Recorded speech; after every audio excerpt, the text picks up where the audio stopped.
Good evening po sa inyong lahat.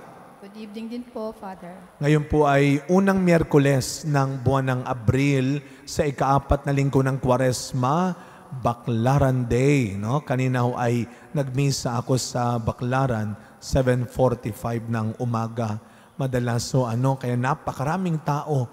Alam mo ninyo, bago magmisa, kung kayo ay nagsisimba doon, kagaya ni Mami D, nakita ko na siya kaninang umaga doon, no? At iba pa sa inyo nagsisimba, deboto tayo ng Baclaran, ano? Alam mo ninyo, kung kayo nagsisimba doon, bago magmisa, lalo na yung novena at mass, may bahagi doon na sila ay pumipili ng mga sulat ng mga deboto at babasahin nila. No? Isang patotoo ng isang deboto. At kung yung pong sulat na yun ay hindi lamang tungkol sa sulat ng paghingi.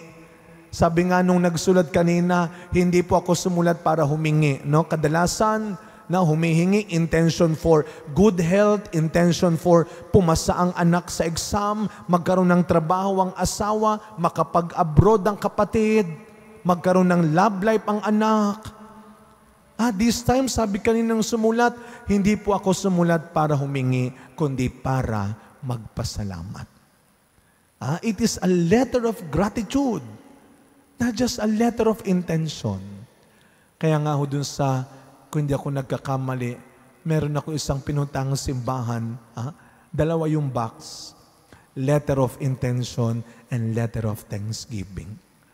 Siguro, someday, one day, magkakaroon tayo dito niyan at timbangin natin kung ano yung pinakamabigat na kahon.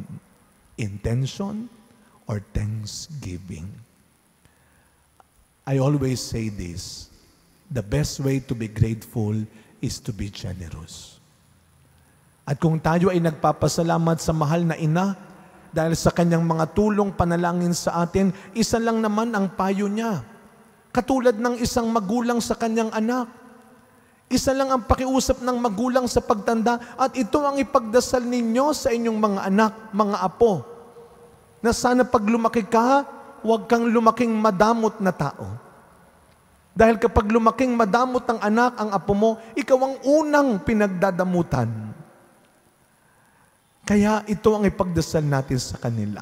Huwag maging madamot. Kaya nga ano ang ating pasasalamat sa mga magulang natin, sa mga tumulong sa atin? It's not to pay it back, but to pay it forward.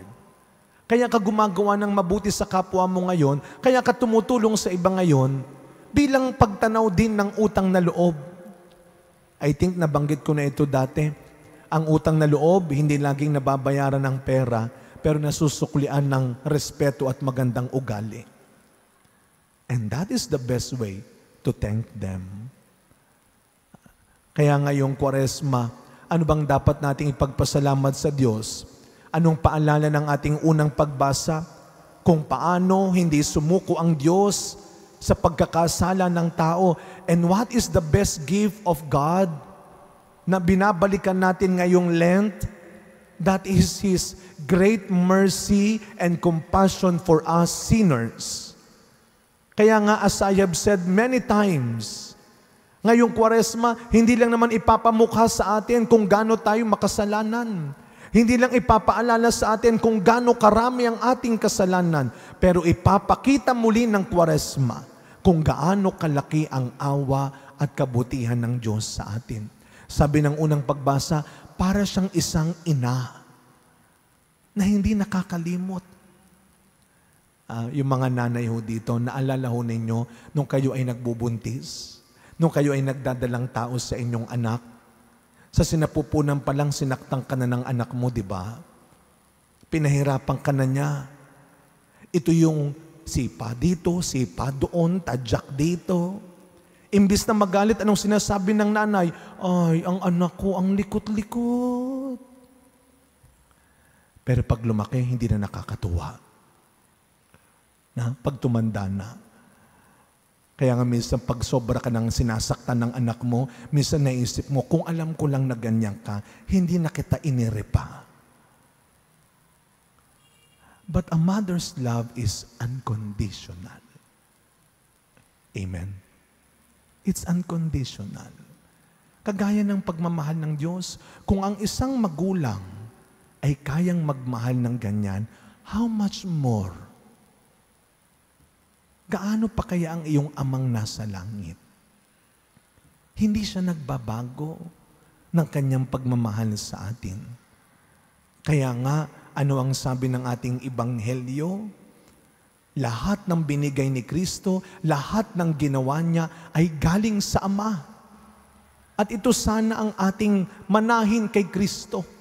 Ano man ang ating kakayahan, ay sana kakayahang nagmumula sa Diyos. Sapagkat kung ang kakayahan natin ay nagmumula sa Diyos, hindi ito isang gawaing nananakit ng kapwa, naninira ng kapwa. Hindi ito gawain na nananamantala, nagnanakaw, sapagkat hindi gawain ng Diyos ang mga bagay na iyan. Kaya anumang masamang ginagawa natin, definitely, it's not from God. Kaya ngayong Kwaresma, yan ang balikan natin. Yan ang pagnilayan natin. Hanggang kailan ko gagawin ang mga bagay na ito na hinding-hindi ang walang sawang nagpapatawad at tumatanggap sa iyo. Ang kordero ng Diyos, tinuro at inutos ng Diyos sa akin. Until when will I hurt them? Until when will I lie? Until when will I spread fake news, bad news against others? Until when will I not forgive? Will I not love?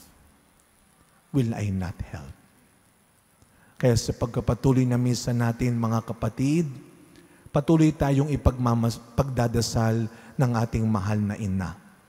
Hindi siya susuko sa atin hanggat hindi tayo nagiging katulad ng kanyang anak na si Jesus.